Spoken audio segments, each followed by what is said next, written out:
আসসালামু আলাইকুম সুপ্রিয় দর্শক। মুসলিম জাতির পিতা হজরত ইব্রাহিম আলাইহিসসালাম, এই কথাটি সকলেরই জানা।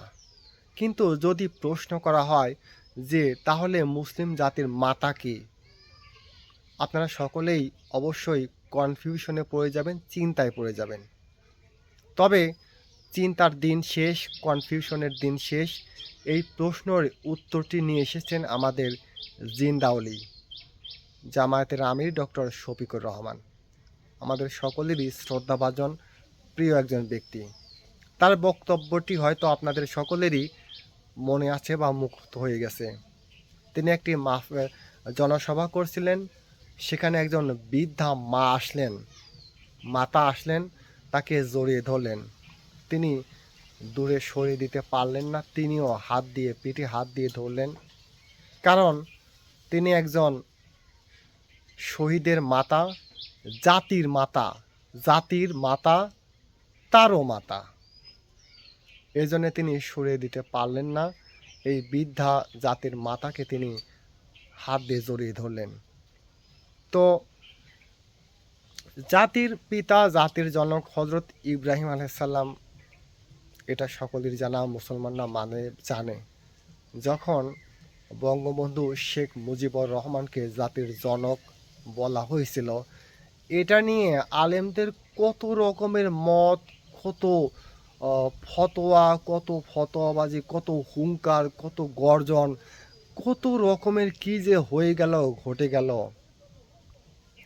আর কাউকে পিতা বলাই যাবে না, বাপ বলাই যাবে না, চাচাকেও বাপ বলা যাবে না, শ্বশুরকেও বাপ বলা যাবে না, বঙ্গবন্ধুকে জাতির পিতা বলা যাবে না, জনক বলা যাবে না, ইব্রাহিম আলাইহিস সালাম। তাহলে আমাদের কে, কত রকমের ফতোয়া, তর্জন গর্জন, কত রকমের কিছু হয়ে গেল।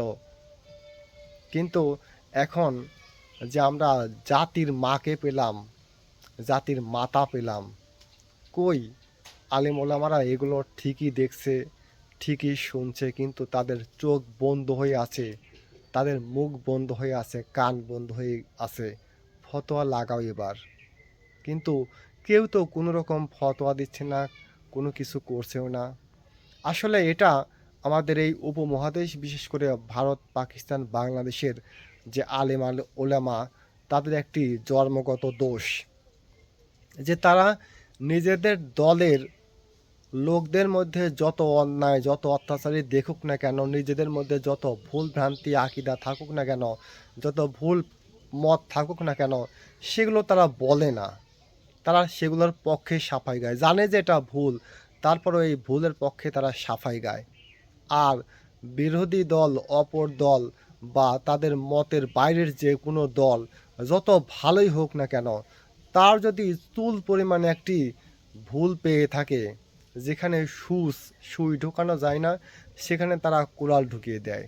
এই সামান্য পরিমাণ ভুল নিয়ে তারা তিলকে তাল বানিয়ে দেয়, এবং কত রকমের ঢোল পিটানো, কত ফতোয়া, কত তর্জন, কত গর্জন, কত কি যে একদম হুঙ্কার ছড়িয়ে পড়ে।